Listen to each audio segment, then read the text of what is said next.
Ladies and gentlemen, welcome to the Bullpen.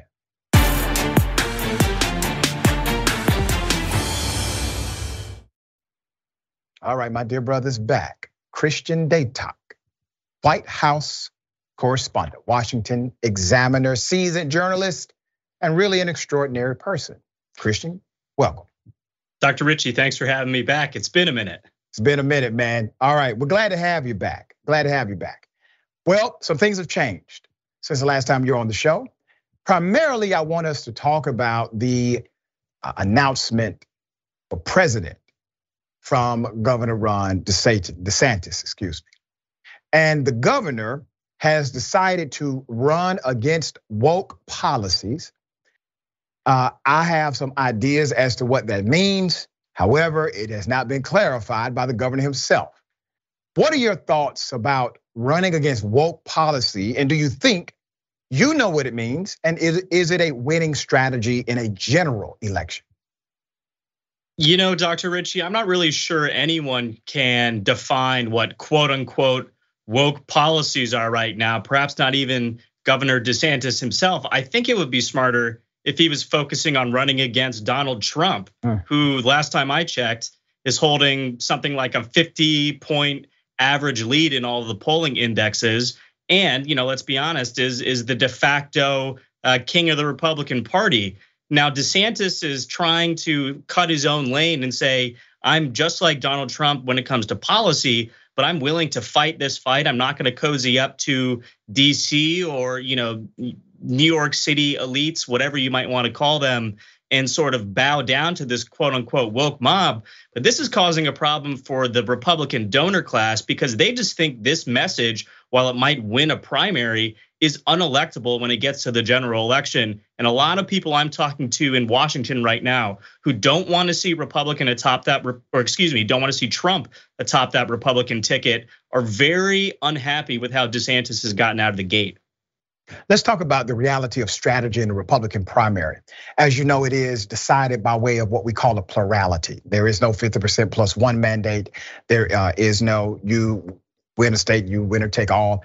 Literally, you kind of fight, and if you have a lot of people running, well, they split the base, and you do a vote total for the most part.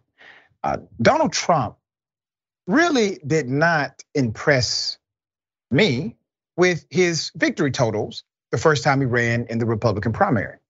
But it was impressive in this one sense. The mainstream Republicans all split their base.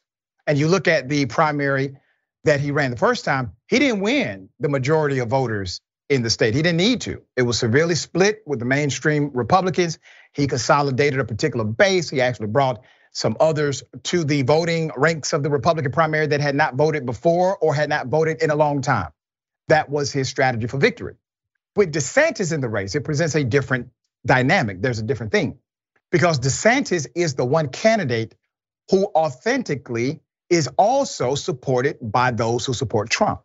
And while Trump's numbers are currently strong, I think DeSantis, while it continues to progress the election, I think DeSantis will close in on Donald Trump at some point. What say you to that? I think in theory, you're right. The biggest thing hurting Ron DeSantis right now is the fact that he's not running one-on-one against Trump. He's taking fire from folks like Nikki Haley, Tim Scott, both fine, upstanding Republicans from the state of South Carolina, where I went to college, but others down the line. Mike Pence is expected to announce this week, as is former New Jersey Governor Chris Christie. So if this was a one-on-one race, I think DeSantis would be, have a higher chance of pulling off some of those diehard MAGA folks who might be, disillusioned with how Trump behaved in the latter part of 2020, let alone everything he had done in office before then. But I think you're right in that as more of these down ballot lesser candidates drop out, you're going to see Trump's lead, shrink and rather rapidly. The big problem here, and this is sort of what I alluded to in my opening statement, is how far does DeSantis's wallet really take him? Trump has this huge war chest. He's had more small donor support from any Republican candidate we've seen in modern history. So whether or not he gets the backing of groups like Americans for Prosperity or the National Economic Council or anything, it's going to propel him through and have a lengthy ad buy, an ability to project his message to those Republican primary voters. We don't know if DeSantis has the staying power for he's going to be someone like Scott Walker, who was the prohibitive favorite heading into the 2016 primary, but then flamed out before any primary votes were even cast just because he couldn't afford to stay on the airwaves like a Jeb Bush or like a Ted Cruz. So money is going to matter big time in this election. But I do think one thing that Trump actually has over DeSantis is his ability to attack DeSantis head on.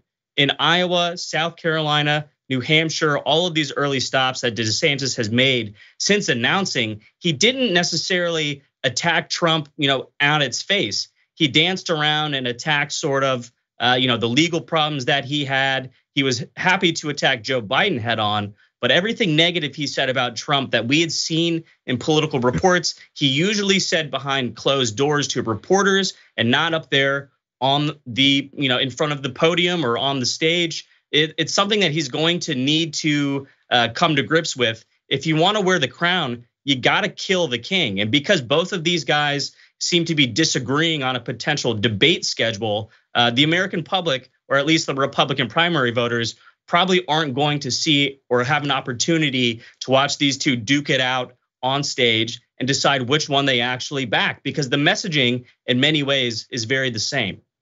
Well said. And let me add this caveat. Politics in America in particular has always carried a level of tribalism for it to exist and to be relevant. That tribalism has been enhanced during this era, in particularly inside of the Republican Party. So that makes Donald Trump, even though he holds no official position with the Republican Party, he is in fact their tribal leader. And the Republicans, or the MAGA supporters, they have all conditioned their brand and their people to believe that in order to be a man's man or effective, whatever it may be, you got to be in your face. You have to be willing to fight. That's why DeSantis took the positions he took in the state of Florida. He called out people. He made laws against folk. He decided to fight one of the biggest companies on the planet Earth, all right? He did this because it aligned to the indoctrination and branding of the conservative movement. Conservatives appreciated his stance on these items where he called out these individuals. They liked it. Then all of a sudden, he runs for president and he is not capable of doing the same thing with one particular candidate. As a matter of fact, none of them are. Nobody. I mean, Nikki Haley said, I'm not running against Trump, I'm running for the Republican nomination. Come on, now you're running against Trump. Everybody's running against Trump. I feel, dear brother, this is just speculation, that no one is going to get a leg up until that moment happens when they stop being scared and they say something against Donald Trump himself. And don't you find it ironic?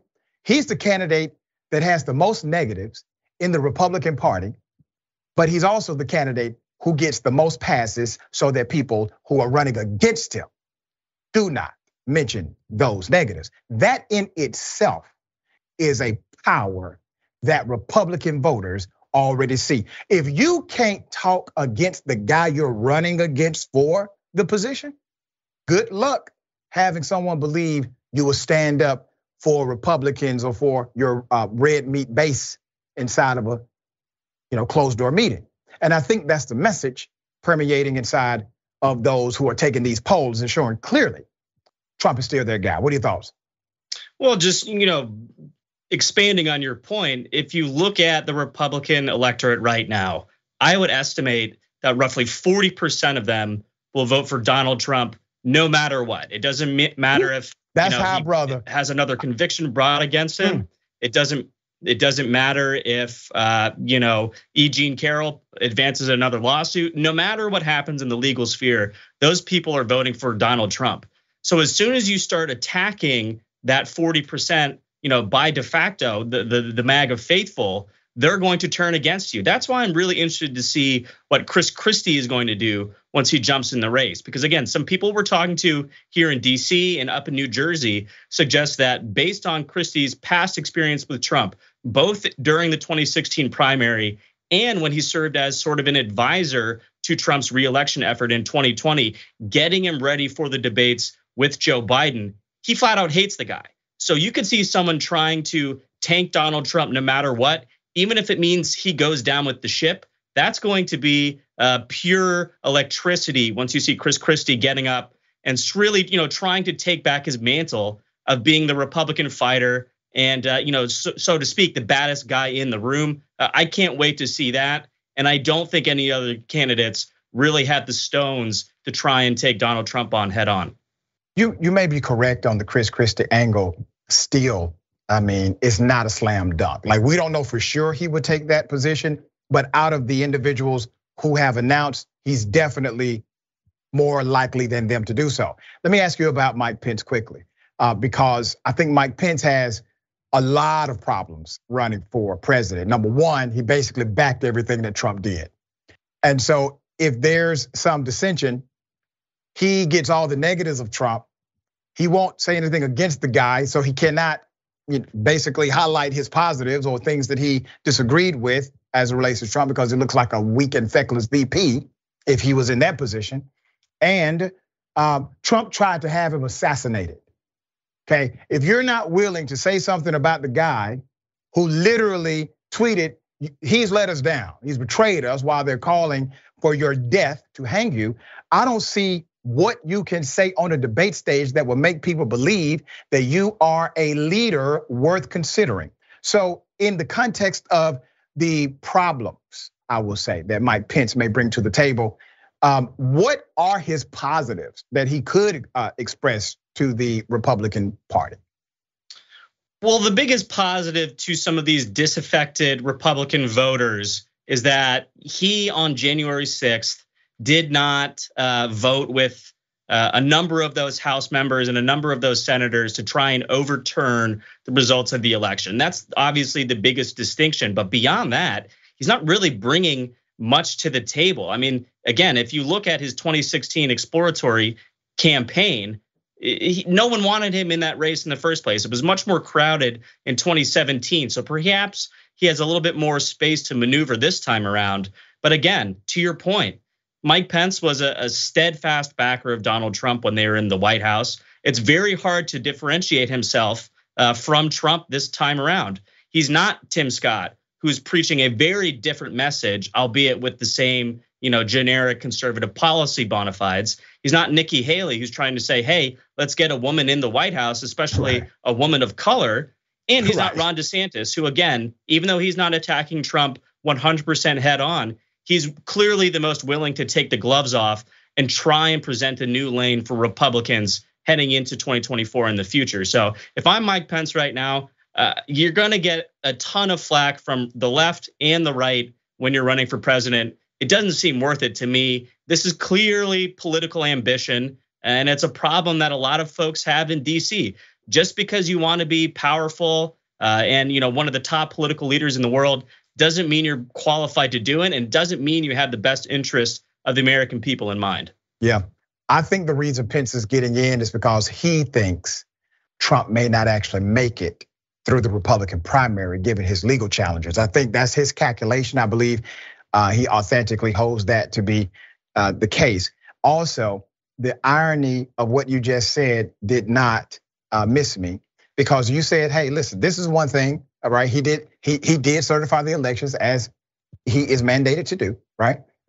But that very one thing, dear brother, that he did that was actually righteous and within the context of his office, that he swore to uphold the Constitution and law, is the one thing that makes him the most unpopular among many conservative voters.